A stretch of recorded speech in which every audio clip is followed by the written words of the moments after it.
Hello everyone, and welcome to episode 451 of the MTG Goldfish podcast. I'm Seth, probably better known as Saffron Olive, and we have the full crew here this week, kicking things off with the owner of MTG Goldfish, Richard. How are you this fine Monday, Richard?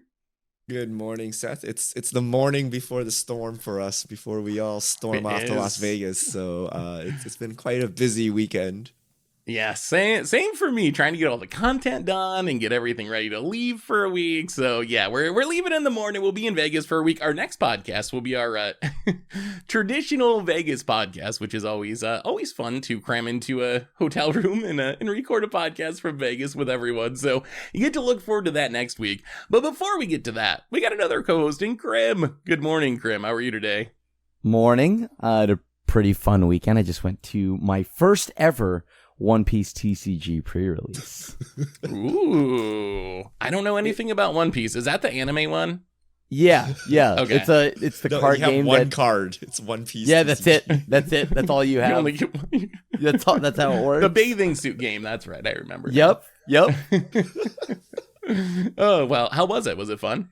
It was so much fun. I went and got like second place on one of them. The lines in this game are absurdly difficult, so it was really fun. And most importantly, I opened some mad bank. So, are the cards actually valuable? Yeah. I opened like a $130 card, and then one pool had a $130 card and a $60 card on the Sabo alternate arts in this game are gorgeous. And nice. So yeah. Wait, weren't you a One Piece hater, like the anime? Oh, I don't like the anime. That's the best part. Interesting. Yeah. Krim just plays any anime TCG, even if he doesn't even like the IP. Don't have to like the IP. The game is just that good. Anyway, today we got a pretty interesting cast. So, we want to mention a new secret lair drop briefly. There's some arena news. They posted a state of the client type thing, state of the formats. Want to mention that a little bit. And then there's a new survey about Wilds of Eldraine. And we're going to do something we've never actually tried before on the podcast. We're going to go through this survey and do it together, talk about Wilds of Eldraine, see how that goes, and then maybe get to some fish mail. So that's the overview for today. Before we get into it, a reminder that today's show is brought to you by Card Conduit, and Card Conduit's the easiest way to sell your Magic cards. And if you ever get tired of all the hassles that go into buy listing your cards, Card Conduit lets you skip them with their curated service. You can send in as many cards as you want with a buy list value of $1 or more and pay just a 5% service fee. And if you want to put in a little effort on your end, you can use this sorted service where you list and sort your cards in advance and pay just a 2% fee. Either way, you're going to get a detailed report with the results and a fast payment once your order is processed. And right now, you can even get another 10% off by heading over to cardconduit.com/MTGGoldfish. Card Conduit, they're the easiest way to sell your Magic cards. So thank you so much to Card Conduit for supporting the show. And let's talk some Magic, and let's start with our couple of little topics before digging into the survey. So first, just this morning, Wizards announced a new secret lair drop, a My Little Pony secret lair drop. Richard, what is coming in this new charity focus drop? Half the profits are going to, I want to say Second Life. Is it Second Life? Seattle Children's Autism Center is the actual charity. So yeah, the Children's Miracle Network. But anyway, Richard, what are we getting in this secret lair? All right. No idea, Seth. So 4 ponies. 4 ponies. Pinkie Pie, Fluttershy, Applejack, Rainbow Dash. Now, I don't know, Seth. I know nothing about My Little Ponies. Me either. The cards are very rainbowy. There's a lot of pink going on. They're colorful. They're silver bordered. Okay, so I don't that's know. A big okay, news. Why are they silver bordered? I thought we are in Universes Beyond. Is this too far out there for Magic the Gathering fans? Like the crossovers too far? Because like, why don't they just make them black bordered and we can just shove them into Commander like everything else? Like we draw the line at pink ponies. Like I don't get it. I think if you actually read the cards, the mechanics are pretty silver bordery. Like put a toy on the table and your whatever creatures have the abilities of that toy and it's a 2/2 creature. Like what the Rainbow Dash is when a creature you control with flying or haste attacks, you get 20% cooler and you start to 0 coolness. And then when you get to 100% coolness, it gets an ability. So I think they made them silver borders so they could do these wacky abilities that just don't work in black border Magic. What if they just made them black bordered cards? And change the abilities, or just like so okay. obviously they made the abilities like this because they knew they were silver bordered, right? But what if they just made the ponies but with mechanics that you could play in black bordered, like new mechanics as well, right? So I mean, Do you Rainbow think Dash. that- I feel they decided that My Little Ponies is silver bordered, and then they made silver bordered cards to fit them. Yeah. I mean, Yeah. I guess they had already done My Little Pony Secret Lair Drop like 2019 or something. So maybe that, and it was also silver bordered and it had the heart shape. Counterpoint: Transformers started off as silver bordered, but we decided Ooh. that they're black bordered because they're cool enough. I mean, I mentioned it on Twitter and a couple people did complain about it. Like, my wife really, I'd love to build a My Little Pony deck for my wife or whatever, but now I can't because they're silver border. So I don't know, maybe, I mean, would anyone actually be offended at this point if they were black border? Obviously the abilities wouldn't work. You'd have to rework all the mechanics and whatever, but like, I don't know. Does anyone care at this point if they were black bordered? I don't think I would. I wouldn't. And also Rainbow Dash, you could just make it 2 experience counters.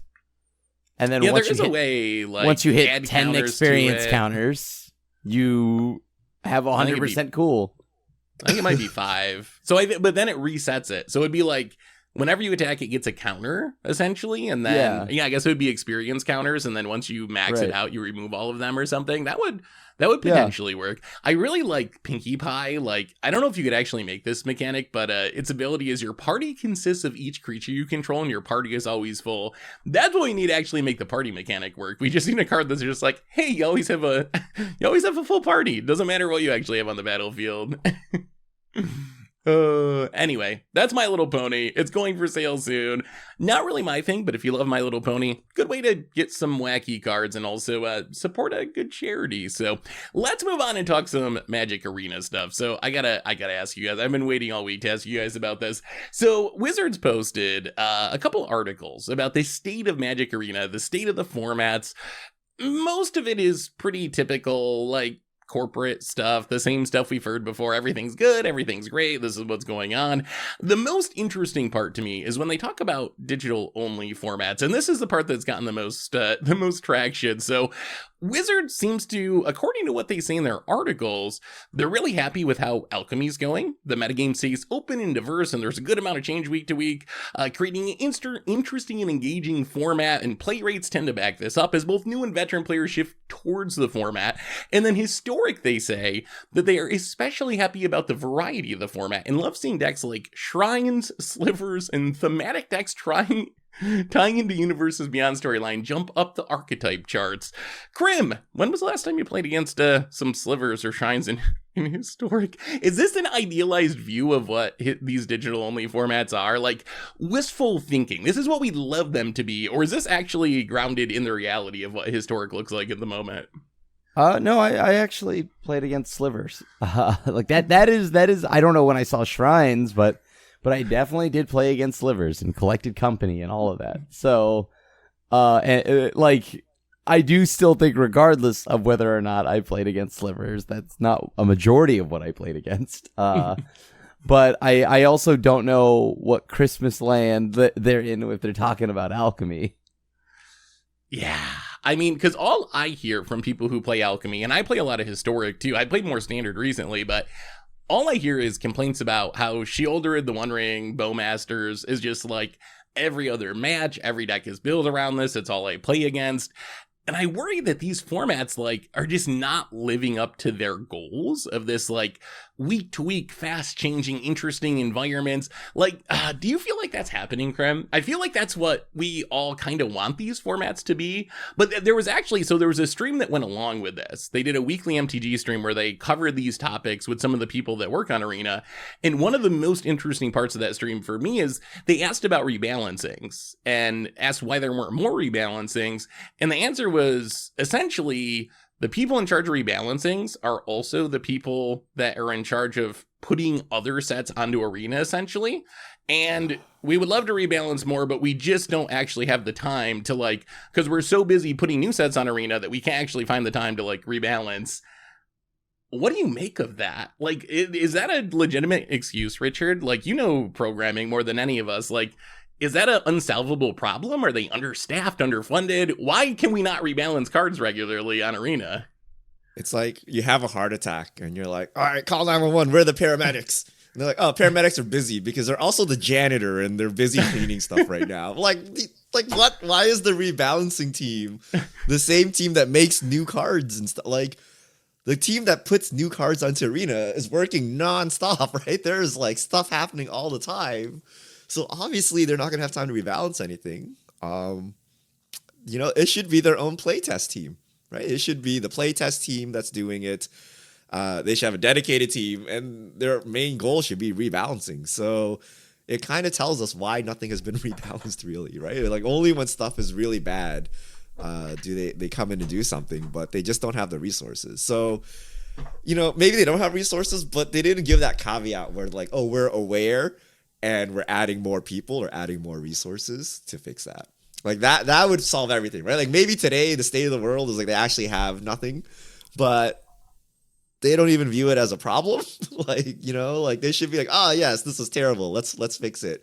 And we got called out on it, right? But I don't know. It seems like they're just like, yeah, that's how it is, and accept it, guys. So that's a little concerning. I will say I felt bad for the devs just watching the stream because just the impression I got, like, this is not bashing them even in the littlest. Like, it sounded like we really would love to be doing this. We just literally don't have the time or the support to actually do everything we need to do. So if anything, I'm very sympathetic for the people actually trying to make Arena run and do these things. Do you think it's just an issue with support? Wizards, Richard, Wizards made over $1 million last year. Is this problem solved by just like, hey, let's just hire a couple devs and they'll be the rebalancing devs? Like, does that solve all of life's problems, or is that not how programming works? I mean, this is not a programming issue, right? This is a playtest. Like someone has to come up with the idea for the rebalance and then someone needs to program it afterwards, right? In paper, you have like a team dedicated to testing, and that is also of questionable size, right? But like you need one for Arena, and then you actually need a bigger development team to actually go do it. So like I don't know. It's like small indie company problems. Like I don't know why they just don't. You can't just hire random people and like maybe it'll work, but you can't actually do nothing as well, right? Like if you double the team, surely you'll make some kind of progress, especially since your rebalancing team is busy doing other stuff, right? Like you don't even have dedicated people doing this. So I think that is a problem.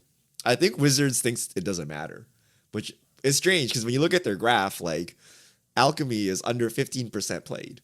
It's very low, right? Like if this was supposed to be their premier format, that's very bad, right? So you would think they would put more resources onto this. And the interesting thing is, I don't know if these are facts that they're giving us or if this is like corporate speak. Like the graph, they show us queue play by format. There's no x-axis, so this kind of tells me nothing, right? But if I just assume, I have to make up random things now because they don't tell me. If I assume this is like the past year or past 6 months, you see a little bump to historic, but that's it. That's kind of surprising given Lord of the Rings. You would expect Lord of the Rings to do something big here. And I assume that bump from 25% to 27% is Lord of the Rings. But like that kind of tells me Lord of the Rings was a flop for Arena. Again, I'm just making random things up because we have no data, but this is all they gave us, right? But I would expect a bigger uptick in historic play given Universes Beyond going into there. That's also the scariest part about Alchemy is like, I thought if anything is going to drive people to Alchemy, it's like, cancel standard rotation, release this hugely hyped and incredibly popular Lord of the Rings set. Like, if there's anything that was going to get people to like migrate over, I assumed like how much more than that can you do? Like our format rotates, yours doesn't, and we have this really exciting new set based on an iconic IP. And like the Alchemy chart is just essentially flat. I think if you go to the beginning of the chart and the end of the chart, it's like essentially at the same spot. There's a couple of little tiny like ups and downs along the way, but it's really a straight line, isn't it, Krim? Like, yeah. What do you make of this chart, Krim? And what do you make of the rebalancing things? Like, do we need more rebalances? Are these digital only formats living up to the promise of being fast changing, or do we need to figure out a solution to this? They should be working on the digital only formats way more than they are. And unfortunately, yeah, like that means they need more staffing, right? And that's the main thing. It sounds like. And the graph is just I don't know what is that? Like Richard had mentioned, it doesn't really tell us anything. Yeah, it could be like the last 24 hours for all we know. We're last assuming 3 it's the last minutes year, is but what it maybe looks it's like. Yes. We haven't joined historic queue. That's the bump. Yeah, there it is right there. Historic to the moon. Anyway, check out the articles. They're pretty interesting. Like I said, a lot of it's like questionable graphs, missing axes, and a lot of corporate speak about how everything is wonderful. But there are some interesting tidbits. And if you want to go deeper, check out the WotC stream, because that was mostly a big question and answer session based on these articles. So there was some interesting stuff there, but we'll see what happens in the future with Arena. But I hope they really find a way to support the devs more and do some more rebalance things, because I don't see the point of Alchemy or Historic without that fast-paced rebalancing. Like, that's kind of the entire gimmick of these formats. So if your issue is we don't have enough manpower or time or whatever to actually do these things, and you're going to make these your premier digital formats, that sounds like a problem that needs to be solved, whether it's hiring more people or like whatever you got to do. But like, come on, WotC, you're making $1 billion a year. You got to be able to help these devs out and let them actually rebalance cards when they need to. There's got to be a way to solve this problem. Seth, I want to ninja in a couple of weeks back in our group chat. I shared with you guys an article that was counting mobile TCG revenue or CCG revenue. And we believe it's mobile only, but in it said that Marvel Snap made $100 million. And then Yu-Gi-Oh! Made 55, Magic Arena 19 million, Hearthstone at 18 million. And we're like, wow, what a big gap. Like, why? And then we're like, oh, it's mobile only. And maybe the majority of Magic Arena players play on desktop, which would make sense. But like, that is precisely the data that Wizards should be working towards, right? Like, they should be focused on mobile. And they declared Best of One Alchemy the mobile format, right? Like this fast-paced digital format.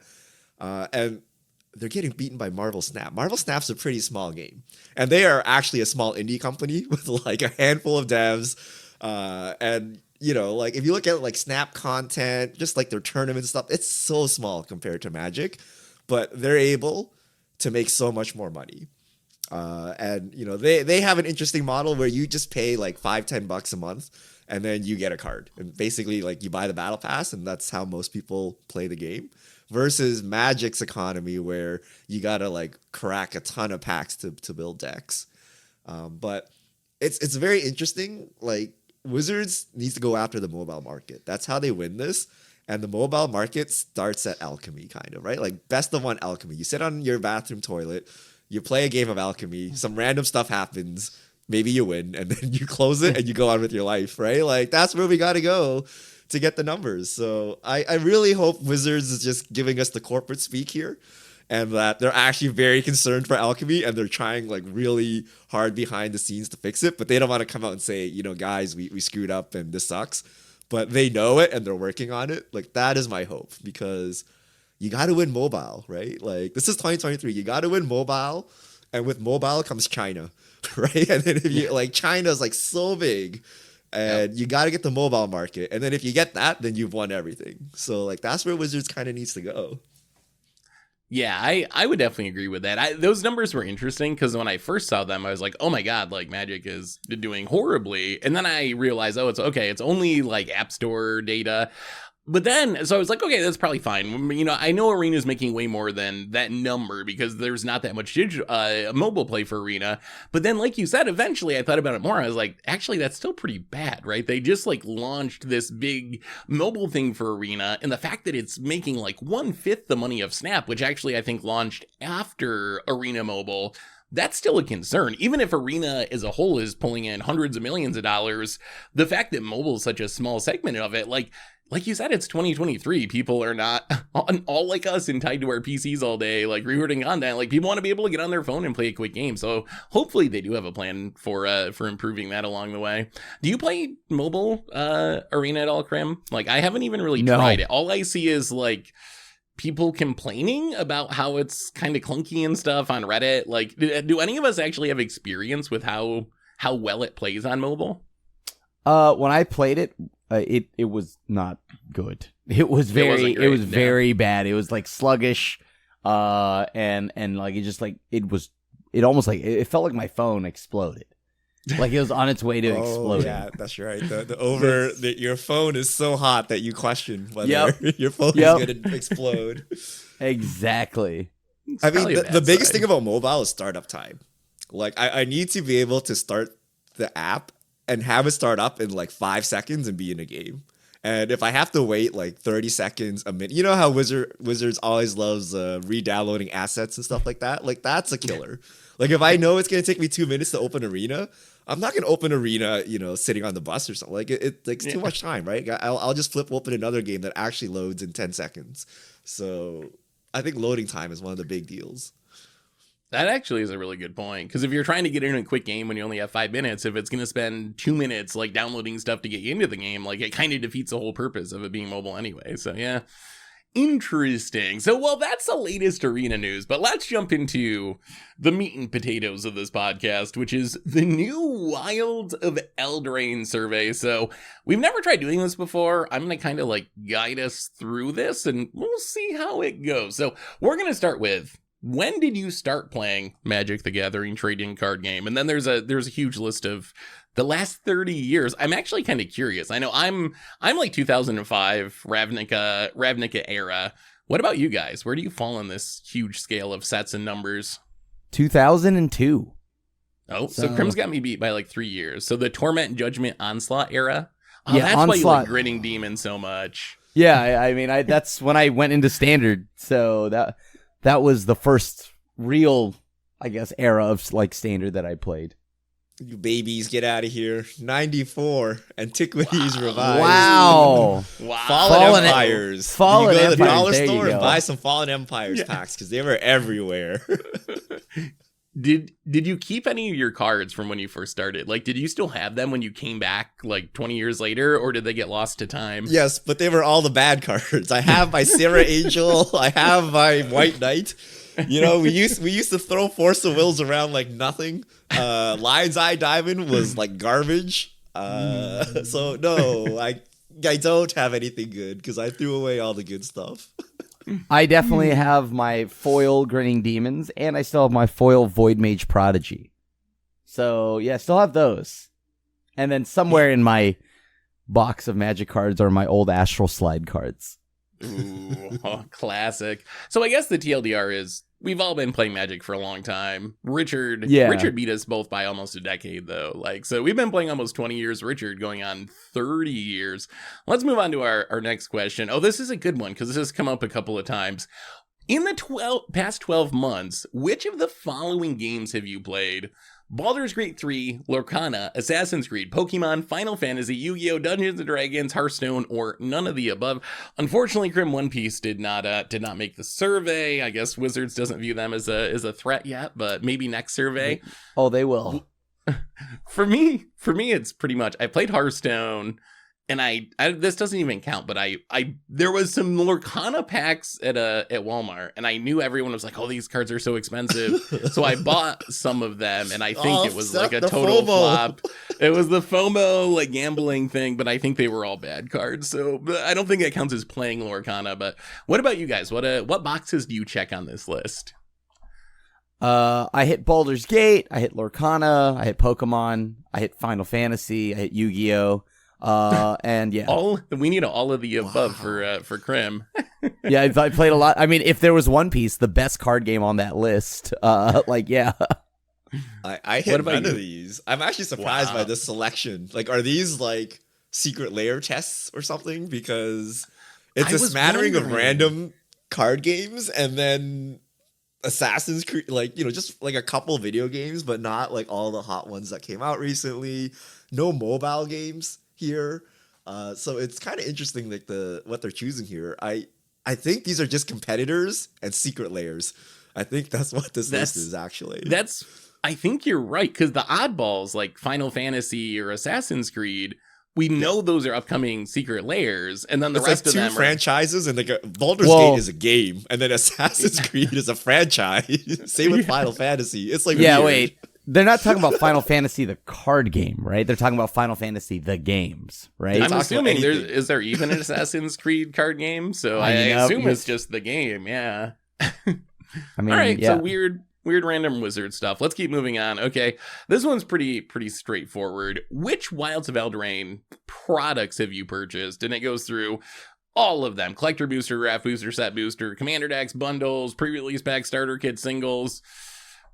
I bought some packs. That I've cracked, but that's about it. Have any of you bought anything? What kind of packs did you buy? And as yeah. many as to make a box worth? No, not a. This was just like the impulse purchase, going through the checkout line, like grab a couple packs, like. You're So like, you know how they have those like lottery machine tickets when you leave like grocery stores, and then you always see like old people milling around them and like buying like a lotto ticket or two as they leave the grocery store.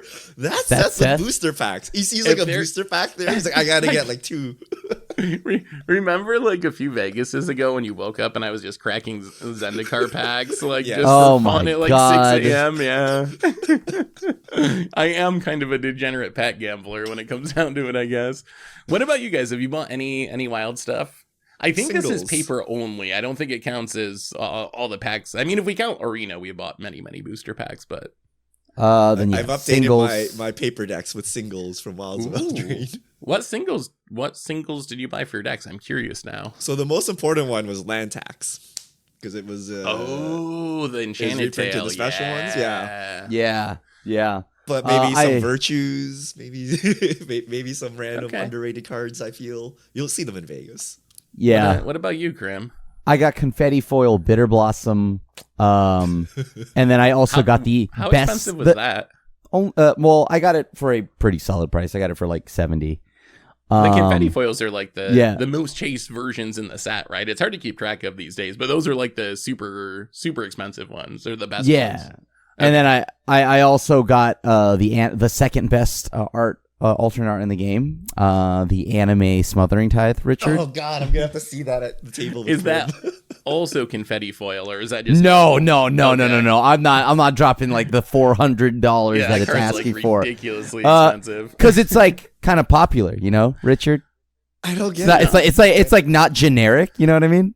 Like there's a lot of generic anime I don't know, fans. man. Krim plays One Piece card game, but he doesn't like One Piece. Yo, dude. Yeah, but the artwork in the One Piece card game is unreal. So let's not even talk about that. But yeah, like I got that, and I got Tough Cookie. I built the Bernard Ginger Splicer deck. In paper. In paper. Nice. So that deck was yeah, actually pretty scary. Was it pretty close to what you played on Commander Clash, which is going up next week, I think. If you watch this weekend's Commander Clash, I think Krim will be playing that deck.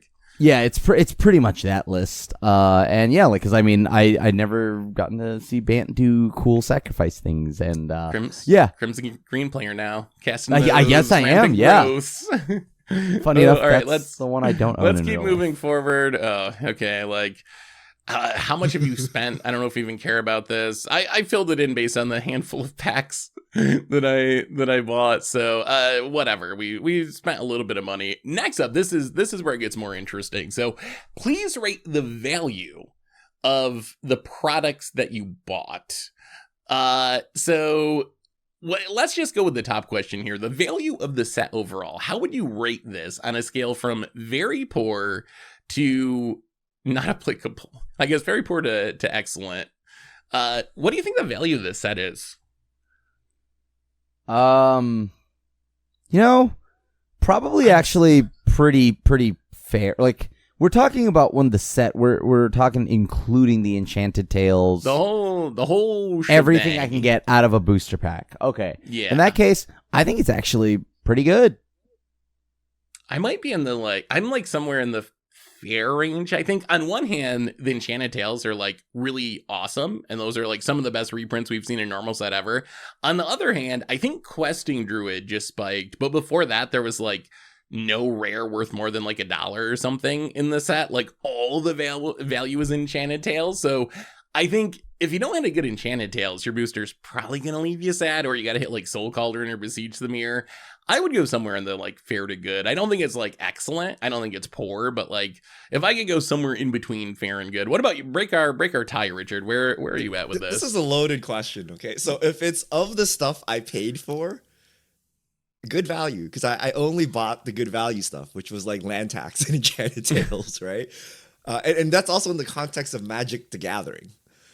So if I Right. remove the context of Magic the Gathering, I have to tell my wife I spent $50 on like pieces of cardboard, and that's like very poor value, right? So depending on It's a how tough you view this, conversation. I got a, I thought I got a good deal. Land tax was reprinted, I bought it, so we'll just split the difference. We'll say fair, but right. it's still expensive compared to other hobbies. It is. It is still expensive compared to other hobbies, and let's keep going forward. How many play sessions have we had? We've all played many. So 7 or more. Go for the max. How would you rate Wilds of Eldraine as a set overall? So this is not value. This is the actual cards. How would you rate the actual cards of the set? And it's the same scale. Poor to excellent. Richard or Krim. Excellent. I mean, so this is just generic, right? We don't know if they mean We'll start power in the level, middle. flavor. The words are just, how would you Yeah. rate the Wilds of Eldraine set overall? So I guess whatever you make of This that is sentence. Probably I thought it one of was- the best sets they made. So somewhere Yeah. between good and excellent. yeah, I agree with that. I mean, I think I got to reserve my excellence for like my all-time favorite sets, but I would definitely give it a good. I think it's better than fair. Yeah. All right, next. Ooh, okay. Pull up MTGGoldfish.com. Please rate the look of the Wilds of Eldraine set. Would you say that the look of the Wilds of Eldraine set is same scale, very poor, up to excellent? So go over to the spoiler page on MTGGoldfish.com, browse through the cards. I mean, so on one hand, the main set looks like the main set. So I think for me, this mostly comes down to the special treatments, like the showcase treatment and then the Enchanted Tales treatments. I've always thought that the Eldraine showcase treatment is like S tier. I think it's one of the storybook cards are like, I think one of my favorite showcase treatments that they do. The Enchanted Tales, meh. I mean, I guess you get the cool anime art that like some people really love, but they're just kind Some of borderless. people, Some a lot there's- of okay, people. many generic anime fans out there. I know. Whoa, Something we've learned. generic? We're just throwing that around out here. Okay, this isn't like Sunny Select anime. All right. Where would you guys put it on the scale? I think I'm probably in the like good range again. I think this is excellent. I thought the look of the set. The look, the aesthetic, look. yes. Yeah, I love the set. Like, it is visually pleasing. The colors pop. I haven't enjoyed, like, I'm talking like the colors pop, like how original OG Lorwyn, like the basics popped, right? The beauty in those lands and just the whole, how that whole plane looked. Cause the colors, the bright fantasy, but like, with this weird dark undertone, grim fairy tales kind of vibe. I love You know, that. And you might be right. Maybe it Right? is excellent. It might Like, actually you be glossed over the excellent. main set cards, but the setting lends itself to certain art aesthetic, and the basics that they choose, the full art basics as well. So I think the set looks really good. And part of it is that like having the gingerbread or whatever, I think like adds to the vibe and feel of the set, right? And that kind of makes it. Yeah, the cookies Even the and anime mice and cards are rabbits. like pretty good. Most of them are pretty good, except the egregious Smothering Tithe, right? And then the Enchanted Tales, I think, are also very good. Don't they look a little Lorcana to you, Seth? I actually the art think it's- does. Yeah, The Enchanted Tales, the only thing I don't like about the Enchanted Tales is I feel like the border is pretty generic. Like, the art is good, and it does look kind of Disney Lorcana-y. But the border, I don't know. It's okay. I really like the I'm not border. like against it, but I'm kind of like, whatever. It's a borderless border, but like they flatten the colors or whatever, right? It's like flat. It just looks very Disney, which is what they're going after, right? Because like fairy It tales. does. Disney. I swear Maleficent is in one of these cards. There's a dragon that looks exactly Yeah. like I can't believe you Maleficent, know that name, Seth. Hey, I opened like 4 Lorcana packs, so now I'm a Wait, Disney expert. You know Wait, more wait, Disney wait, lore wait. than, like Lord of the Rings. No. Like, how? did you Why? open No. Maleficent? No, but I Googled prices and saw that Maleficent was like the most expensive card, so I know that it exists, but I didn't actually open it, yeah. All right, let's keep moving on. Ooh, all right, open-ended, no scale here. What do you like best about Wilds of Eldraine? I mean, Best? I'll go first because Easy. it's super easy. Enchanted Tales for me is like the home run of this set, I think. The Enchanted Tales were so good. Like, they put so much value in there, so many needed reprints. So for me, that's an easy one. Anime art, fairies, cookies, attacking. That is like I could actually make a gingerbread cookie deck if I wanted. And it's actually kind of good. Cookies are actually playable. Flavor. What about you, Richard? Flavor. Flavor. Hopefully cookies Flavor's have good. flavor. The art style of Enchanted Tales. Not the value of them, but the art style. Well, also, what do you like least about Wilds of Eldraine? Oh, oh my god! All right, let me. Find a green card, Krim. Okay, well, no, it's actually blue cards, and black cards because they suck.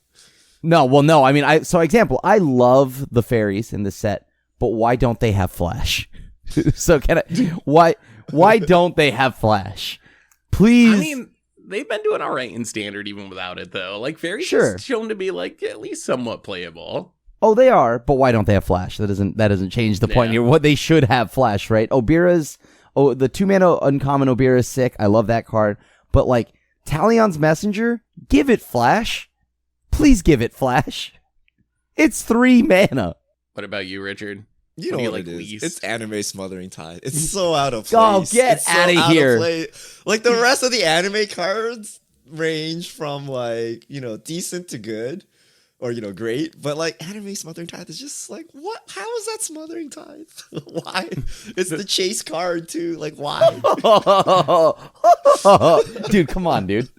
Come on, man. What you gotta do is cosplay as the Smothering Tithe character and see if anyone can recognize. You know like, what? Oh, yeah, you're clearly Smothering Tithe. Only if you stand near me and you're the other girl that's like falling over. Yeah, it's like, yeah. She's not blushing. Turns out she's just she's laughing so hard that she's like now condescending.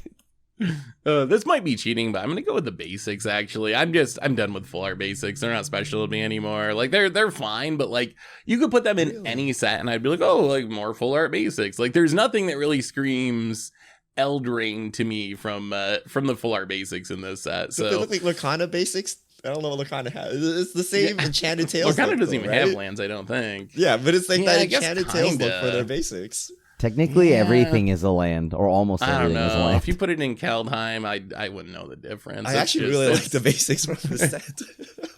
Oh wow, really? Okay, you do? Really? S tier? I should play Lorcana. Like I like that Lorcana art style, right? Like it's a very like specific art style, and I think it comes through. Like it's very different. Like I don't like the generic Magic fantasy art that we've come to make standard. So I actually like it when they have a new art style that like makes sense. And I think the basics really capture that Disney look, whatever that is. You like this art style, like you like this art style, like this Mickey Mouse. Like, like I've got the Dragon Fires as well. Yes, I'm playing Amethyst Purple Control, but like I really. People don't like this. This is a hot take. I don't know. I mean, no. I'm actually the outlier here, and I think that I'm in the hot take area where I think this art is trash. And I think that the IPs are trash, but I like the game. You hate Disney IP? What? Oh well, no, I don't. I'm actually a Disney adult now because they acquired Marvel. So I can't.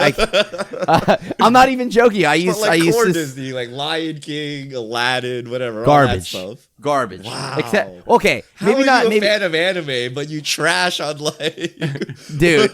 one of the most influential things in animation. Wow. Because growing up in the 90s, you had better TV. You had better movies that were animated. Pixar is fine. I like Toy Story, but that's to lightly put it. I think that growing up in the 90s, you had the absolute best cartoons, the absolute best animated stuff, and you had also like Cowboy Bebop. You had all the best animes that are iconic now. So why would I watch? He's already corrupted by anime when The Lion King came out. Dude, yeah, exactly. Well, like, why would I watch The Lion? Like, okay, Lion King was like all right, I guess, but like Nightmare Before Christmas, that's solid. I like that. Mulan was like the best Disney movie. So yeah, I don't know. Like a lot of these, I like what fairy tale, like what they've done for, like in the world of movies, but like fairy tale themes, all that stuff, like that's cool. It comes from this. But or it's inspired by this, but I actually prefer the darker version. We're gonna have to go to Command Fest Orlando. Yeah. We're gonna have to. We're gonna have to go to Disney and give you another childhood. This is what we're gonna have to do. This is a side quest that we must embark on. Maybe this is why I love control decks, because I'm a this grumpy. Is why he likes Nicol Bolas and control decks. He had the Disney magic sucked out of him at such a young age. Just a grumpy old man. All right, we gotta move forward. We still got a bunch of this survey to go. So, okay, this one we need just gut initial reactions. They're changing up the scale. So this is, how would you rate the following features of Wilds of Eldraine? This is from 1, which is strongly disliked, to 7, which is liked very much. Fairy tale theme, 1 to 7. Go. 7. We just talked about this. Probably 5, 6, somewhere in there. Fairy tale theme? Like they did an excellent job with that. 7. Adventures. I think adventures are 7 to me. Adventures they're just so good to play with. They play so well. Yeah. I give it a 6. I give it a 6 as well. Food. Not as broken this time around. I feel like food, yeah. So I give it about a 4. Could have used more support to actually be good enough for standard. I'm kind of in the 4 range too. I feel Lord of the Rings ruined food. Like you just had in general, such a hot good food deck and so many good food cards, and they're just like, why is food here again? Like what is going on? So they should have spaced it out better. But I think Lord of the Rings stole the Eldraine food thunder. Rolls. Actually seeing it played and mattering. So about a 4. About a 4. I mean, yeah, maybe a 5. I might give it like slightly above average. Actually, no, 1. average is probably fine. Wow, Richard really hates them. You don't like the rolls? It's so hard to understand. They don't even have the reminder text on there. You have like stupid tokens you need to use that don't represent. Like, it's so confusing and hard to use. Okay, I don't see the point. In that case, 3. I realized this week there's 8 rolls. One of them is only made by a single card in the commander precon. Do we really need like a mechanic that's complicated? So I think you're right. Like, I think as far as how it's played in standard, it's probably like a 4 or 5 for me, because it actually does play. But as far as the design, it probably is like a 2, a for 3. me. Like, I think it's about a 3. I'm pretty low on the design. What about bargain? The bargain mechanic. Sack something, do something. That's about a 5 or a 6. I liked it. Yeah. It did its job. It's not like confusing. It's pretty straightforward. The only thing is that sometimes maybe people forget that it's not sack anything. It has to be exactly. I forgot that a few times. Tried to sack a creature and like, yeah, that's not how this works. It's probably a solid like 5, like above average. Last one, celebration. I hate this mechanic. 1, like 0. To do a like slightly better thing. Like, it's such a to me that's a very forgettable throwaway mechanic. I would put it at a 1, honestly. I do not like celebration. Yeah, full agree. This mechanic is hot garbage. Oh boy! Now they're sending us through specific Excellent. cards, Excellent. anime cards. Excellent. Oh, these are treatments. Please rate the following treatments in Wilds of Eldraine. Images shown are examples. Anime borderless enchanted tales, from very poor to excellent. I know Crimson excellent. Excellent. I'm a fair. Like, I don't care. It's not my thing. Richard, good. Wait. Okay. So you can't. So you're saying that even though you don't like anime, you don't think that Omniscience is gorgeous? No. It's just a borderless card, right? Yeah, to me, like, I don't have any special. It does look good, but this is for, remember, not the specific card as much as just like all of that treatment. Yeah. For me, I'm just kind of like, meh. Like, I'm not gonna go out of my way to get them. I'll go with good. Good is fine. Like, we can go with good. What about normal enchanted tales? Non-anime enchanted tales. Same scale. Very poor to excellent. Excellent. Fair. Richard loves them. I love enchanted tales, actually. I'm like fair to poor. I'm kind of like fair to poor too. Like, it doesn't do it for me. I don't really like the border. The art I like, but it doesn't really do the border. I guess with Richard, they're gonna give us more Avocad frames, Seth. You got well, you can read them. I do appreciate that you can read them, so that's a win. We'll give it a fair. I think our poor and fairs equal out with Richard's excellent. What about borderless lands? This one we see it every time. Like, is this special anymore? It's just like being borderless and extended special mean nothing anymore. to me at this point. Yeah, like I'm like don't care. I'm not like anti it, but I'm also not. Oh my god, I hope I open a borderless one. I'm just like it's normal to me now. It's been normalized. I say so. poor. I would be fair. Ooh, poor. Like you might as well have just made them like the normal border and like not add the confusion of having like 800 types of cards. That is true. There is a downside, I guess. I would say that the borderless lands are excellent. Ooh. Okay. So poor. Richard's a poor to fair. I'm a fair. Crimson excellent. Yeah, I'm gonna leave it at fair. What about fair just to good? Yeah. Yeah, it's somewhere in between fine. fair and good if you average it out. Extended art cards, which are, I guess, different than borderless because they have a little bit of a border. Yeah, like this is why like there's like no point to difference. these, right? It's just like poor. It's the this one I would say about like fair to poor.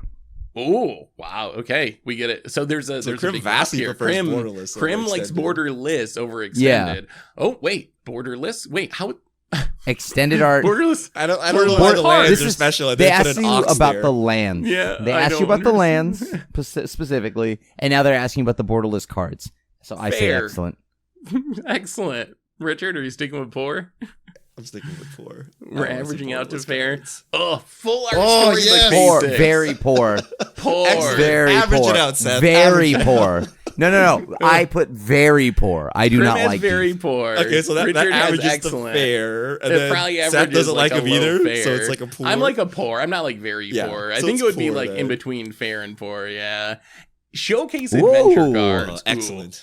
I'm excellent. These are my favorite showcases. Some of the best frames of all time. Oh yeah. It's classic. They should make more of them every time. Oh, all right. Whoa. Excellent. Confetti. Please rate confetti foils. Wow, it's even spinning there. Wizards going all out with these surveys. That's because nobody knows what a confetti foil is. So yes, I did not know either.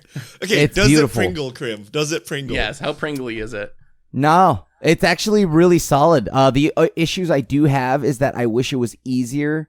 Actually, I wish it was easier to trigger the spaghetti foiling. You know, like the trigger it.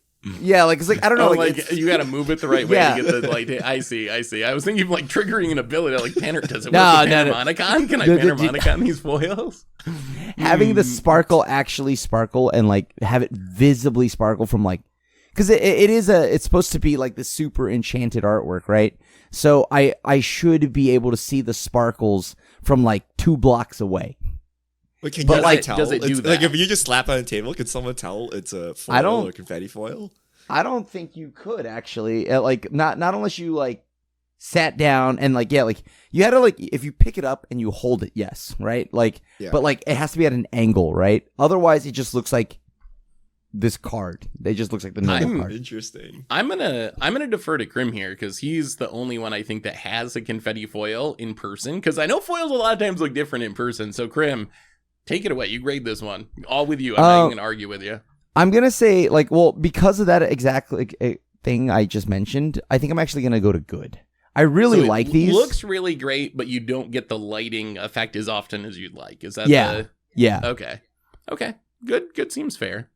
All right, let's please select the cards and print treatments you're actively collecting. Oh God, are anime any of you actively collecting? Yeah, Crim, of course. Anime borderless, yes. Yes. Showcase adventure cards. So the way I view this is, if you buy a card, would you swap the base version for one of these versions, and actually Enchanting Tales too? Okay, I mean, my man Richard's out here, the only one who's letting. No, I'm just kidding. That's perfect. I would definitely upgrade to Showcase. Like that's the one for me.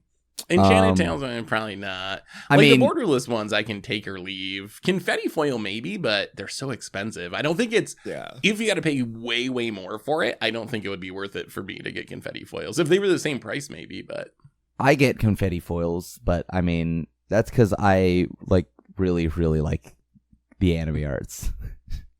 How excited were you to return to the world of Eldraine? From not at all to very. How where do I put traumatized from the last set? There is no traumatized option. There's no. It's you either hate it or love it. There's no middle ground here. I guess new to the world of Eldraine is as neutral as it gets. Not very excited. I don't know. It was just like okay. Yeah. I mean, that's tough. I would be neutral if there was a neutral option. Yeah, I'd be like I was neutral as well. excited, but also a little bit scared. So I'm not sure what to pick between not very and normal excited. when in the dark, the announcement, I would say not at all excited. Again, traumatized from last set. Then Yeah. after the announcements, and I saw the spoilers. You excited. saw an anime card. Yeah, Zoom up yeah, I excited. zoom flying. This is the best set ever. No, like I then got excited because like fairies. They actually had fairies. They actually had a bunch of very visually pleasing set. Like true. looking cards, and then like the set actually seemed fun. So Let's go excited. with excited then. Oh, Okay, too late. not excited. You Too can late. go back. We went not- You can we go went back. I can go back. All right, well, we can upgrade to excited. We're there. Oh, a universe How- is beyond question, huh? How close is Wilds of Eldraine to what you would consider to be a classic Magic setting? What does that I Very actually different. think this is I think it's very really. different. Yeah, I 4. think it's very Magic-y. I would put close probably. A Is it Maybe where I'm classic. biased have, 'cause we already Rat went to Eldraine Kings? once. Like you have Rat Kings, but like the comical looking Rat Kings. You have gingerbreads walking around. Yeah, like but this like, is. that's all like old school like It's- fantasy stuff, right? But A that's not gingerbread cookie? An people. otter? People like who have mentioned like the break of immersion. I feel like Magic's broken its own immersion for quite some time and a Yeah. very long time ago. Hmm. So Like I wouldn't say this is out of place, but does it look like I don't know 93, 94 Classic. Magic? No, No, Okay. it does what, not. What does It's classic not- even mean though? Yeah. That's why this is I a mean, weird question. Who knows? if you even if you go all the way up to like 2002, like when I would consider Yeah. classic around the area when I started, right? Like Torment, when you had the Judgment, Apocalypse cards, it looks nothing like that. It feels a little Lorwyn-y. That's the best comparison, I think. Like a It- lot of it's- this that reminds me of Lorwyn, although maybe that's not enough for it to actually be very close to classic Magic. What it feels like is if they took Magic's like fantasy and then pushed it through a Disney Yes. like they took Disney and This is they the Disney actually remake of Magic the Gathering. right. Okay. And Lorcana the Gathering. Okay, very, Yeah. very different it is. Oh my goodness. Okay, we're not going to go through Oh, this whole God. list, but All right. we can Oh, skip. easy. what's No, your no, no, favorite I card got from you. Wild of Eldraine? What's your favorite card? Can I only pick one? Because you have to pick 3. Well, it says you can pick up to 3. I was thinking we'd each pick one, but you Okay. can pick 3 if you want, Graham. That's fine. Obeah Dreaming Duelist, Talion, and Rankle's Prank. I mean, I got to go with the new Panharmonicon Virtue of Knowledge. I think is an easy. Wait, choice. Richard. wait. Not loyalty, dude. It's good. I mean, loyalty's overperformed. That card's been way better than I was. Of course it afraid has. would be. I thought we were gonna get wrecked again by saying it was. I knew it was probably going to be but good. this time it actually has been good. I had no like the doubts. Gingerbread. Oh Gin- yeah. Sir Ginger, Oh. the meal ender. Sir Ginger's really good. Also, Tough Cookie. I Yeah, really Tough like Cookie the is design of awesome. that card too. That would also be on my. There's a lot of good cards in this set actually. We might be getting near the end of this. Now we're kind of like shifting gears to how many sanctioned events have you played? Like, whoa, what whoa, formats whoa! do you Modern? play? Whoa! Uncheck that garbage. I don't play that. But you whoa, can choose whoa! all that. Commander. I don't know if we can actually. If we can actually make it through this, we're only at 43%, and I feel like we're gonna have a lot of questions to go. Okay, I mean, we typically play all formats. yeah, I mean, basically, So- Oathbreaker. Does any of us actually play Oathbreaker? I have my deck. I built a new one. Pauper. Anyone play Pauper? No. Okay, Commander Modern. Two-Headed Giant. No. A homebrew. Wow, they have a spot. If you made up your own format, you can put it. You can put it in here. Your made up homebrew format. Can you check that and say Pioneer, but Lotus Field and Nykthos are banned? Can you just say that, please? Thank you. Pioneer, but Lotus Field and Nykthos are banned. Thank you.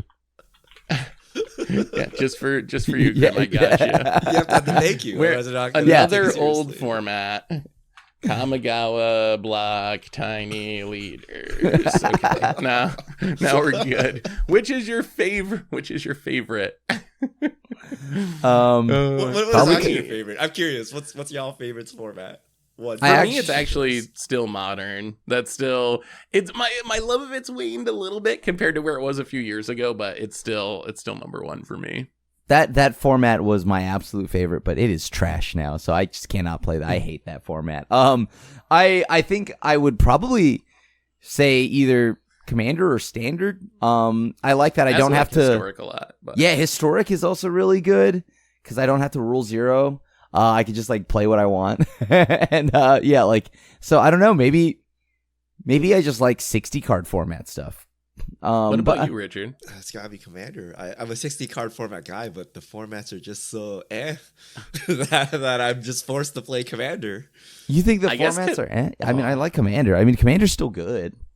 If we only have to pick one, like they've killed basically all the eternal formats because they rotate too fast now. So basically, my choice is Commander or Standard, and Standard is hit or miss. Sometimes it's good, sometimes it's not. And Standard has kind of been kind of the same-ish. So I actually do think Commander tops Standard at this point. But Standard's been pretty fun. Standard has been pretty fun overall since the Wilds of Eldraine. Even with Sheoldred running around, it's like fine. I don't know if I go that far, but yes, it has still been fun despite Sheoldred. Probably the most correct answer for all of us, though, is Commander, I guess. Like, if we had to somehow narrow it down, like, I'm kind of at Modern, Crim's kind of at Standard, Richard's at Commander, but we all do play Commander. So if we have to only choose one as Commander, that's probably, at least we all like that format. Yeah, that's fair. All right, let's get, oh boy. Oh no. All right, we might call it an end here. Oh, I froze up again. Thinking back to Lord of the Rings Tales of Middle-earth draft, how many of each of the following did you participate in? Did any of you do Lord of the Rings drafts? No, I don't draft. I did like maybe 8 on Arena. That's it. I did, I want to say 1, maybe 1 on Magic Online. You're missing a whole aspect of Magic the Gathering. I know. I don't play that many. I don't play that many limited formats. How would you rate Lord of the Rings and tabletop and Magic Online draft experience? How do you like the draft, Richard? Ooh, you drafted the most. What happened to Magic Magic Arena? Answer. Why? We could. No, we drafted on Arena. Wait, did I drafted on Arena? What? Yeah, there must be another question about Arena on there. Oh, yeah. I mean the next question. I don't know. Okay. I never drafted in any of these formats, but Arena. Oh, okay. Poor because it's probably on Moto. Oh, on Moto. Okay, fair. It was fine. Why did you choose this rating? Skip. All right. What about Arena, Richard? How would you rate your experience? Fair. I mean, it's nothing special. Or are we talking about the set, or are we talking about the draft? I don't know. It was okay. The draft experience. Okay. So I think we've reached the end. Now we're to the demographic information. Did you attend a tabletop pre-release for Wilds of Eldraine? Anyone? Yes, I did. I attended it. Yes. Do you plan to spend more money or less money on Wilds of Eldraine compared to recent sets? Consider tabletop and digital versions. So you're spending more on Wilds of Eldraine? A little bit more? Because the anime. It's about the same. Anime. A little bit. Okay, they got you then. Enchanting Tales. Oh, God. Okay. Richard, you're wrong. Why? Enchanted Tales. Anime. Crim, why? Anime, Enchanted Tales. Anime on here. There's got to be anime on here. Yeah, more. There's you did anime. Another. That's anime. There's also regular. Okay. There's normal Enchanted Tales. Okay. And then there's confetti. Oh, wait, Commander Decks. Yeah, Commander Decks as well because of the fairies. Good value. Excited about traditional foil cards. No one says that anymore. Poor foils. Confetti. Foils have really got wrecked by. You mean traditional foils have really got wrecked by Pringling and also. If they just made traditional foil that didn't Pringle, I believe people would be super hyped. I'm glad we made it to this question. 69% of the way through this survey. How have the recent changes to standard rotation affected your interest in Standard and Wilds of Eldraine? Honestly, I want to give this a 1 for Standard because I want to clearly send the message that I hate those changes. But this is a team survey, so where are you guys at as far as the rotation changes in Standard? We don't really have enough info yet, so I'm just gonna leave it at 3. Right? Because it's like, yeah, I think 1. I think I'm less interested. Whether it's better or not, I don't know. Right? We don't have the information. But when I heard that news, I'm like, I'm not gonna play Standard. Like, I don't feel like playing Standard. So I definitely lost interest after hearing that news. On the other hand, I don't think it really changed my interest in Wilds of Eldraine at all. Like, I don't think it actually impacted it because I'm still playing in Commander and Modern and Pioneer. So if it did, it was pretty slight. But I mean, I actually am really enjoying Wilds of Eldraine, so I think it's like more like a 4. Yeah, all right, we'll go with that. How would you rate these attributes of the Wilds of Eldraine? Where do I check for foiling? physical quality of your cards, print quality. Do we What want does to this answer mean? this? Physical quality and print quality. What does this even mean?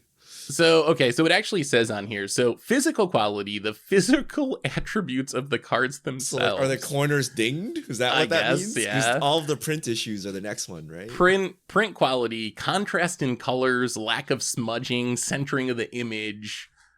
Oh, I guess technically then that's fine. I like that. That was, I think, Is good. That's been Yeah. good, right? What's Yeah. physical attributes? Quality, good. I don't know. Yeah, My cards I don't are know. I not guess. bent. Yeah, I guess it's fine. Pee pee poo Any poo. brief? Pee pee poo poo. I'm not in there. Okay, we've got to the big one. How do you feel about Magic the Gathering? The question it's all been leading up to. I hate this game. I dislike this game. I like this game. I love this game. Well, on stream and in all my content, I think I say it the most that I hate this game. So Grim hates the game. I mean, I But love Magic. but it's Despite all like it's like the toxic relationship, you know. But I also love this game. So Richard, where are you at with your relationship to MTG? I'd go with I love this game. I like. yeah, this you game. do. I No, like this Richard, game, but get I out of also- here. We love can't this be game. long. You can't be here this long without loving it, right? Yeah, we just took a survey. They got us. They We got just us. We took just a spent an hour survey. taking this survey. We love this game. Oh, how do you feel about Wizards of the Coast Hasbro as a company? Oh, I unironically want to click I hate this company. That is probably too harsh, but if I was doing this survey by myself, that is probably what I would click. Remember, this is the company, not the people. I love the people, not the game. I love the game. But I'm curious, where would you guys, what would you check here? I mean, like- I have to be at least like- dislike the actual corporate aspect of it. Like, I can't go with, I like Hasbro as a company. And it's not all Hasbro. It's like with the whole system and their whatever. But still, like, it is really hard for me to click, I like or love a huge corporation that's making billions of dollars as people complain about things.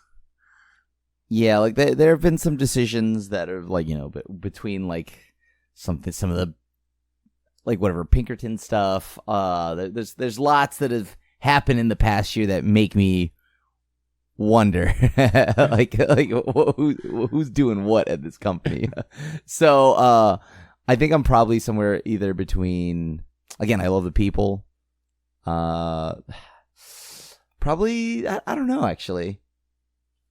Where are you at, Richard? I wish there was a neutral. I think they get There is too no much neutral. crap. I guess no okay? opinion There is some, neutral. There is some like stuff that's overblown. Like I wish they balanced the game better, right? Yeah. But they did do great things like Lord of the Rings and Universes Yeah. Beyond, right? And like, you know, we're talking about confetti foils and enchanting tales Right. and anime art. Like these are all things we love, but then we quickly discard them and then hone in on the things we like dislike. Like, oh my God, can't Right. you balance standard and stop charging so much for packs? So like, I don't know, it's a love-hate relationship. So it is a think- toxic relationship. Are we gonna end up with no opinion after all this? Is that where this is actually? like I know gonna everyone end? wants to mash I hate, but I feel they're being overly cruel. Yeah. to the Overly company. That's fair. dramatic. That's But- actually Okay. very fair. But they also have done lots of good things Yeah. to the game. That's Yeah. true. So That's I don't. true. You wouldn't be here if they were actually ruining the game, right? So But I think don't like we gotta separate it from the No. game a little bit though, right? Because we just did. But how they do you make feel the about game. like they make the game, right? Like I mean, I do have to say that without, like Richard actually pointed out there, like, and without that, I guess I wouldn't have a Final Fantasy set coming down the pipeline. We didn't Think- just get Lord of the Rings. Like, Think about that chart mixing the axis though, Richard. Can you really go and give a high vote to the company that just posted that chart on the internet? maybe- in an maybe- article? maybe I just go dislike this company to appease the audience. So I don't have to have a hot take on this because that's Alright. what everyone's expecting, right? All right. Gender, which link did you click for the survey? I think we have successfully. Have you taken a survey before about magics? Yes, we have. And we did it. We have successfully This taken is such the a survey. long survey. Yeah, that was a whole Could they have podcast made it worth quicker of somehow?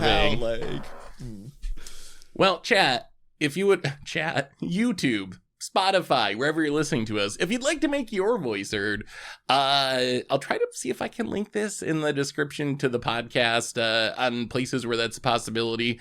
Let Wizards know what you think of Wilds of Eldraine. I don't think we're going to have time for any fish mail today because we've run pretty long with this survey. But Richard, if people want to send us fish mail for, well, probably once we get back from Vegas, but for the future, how do they go about doing that?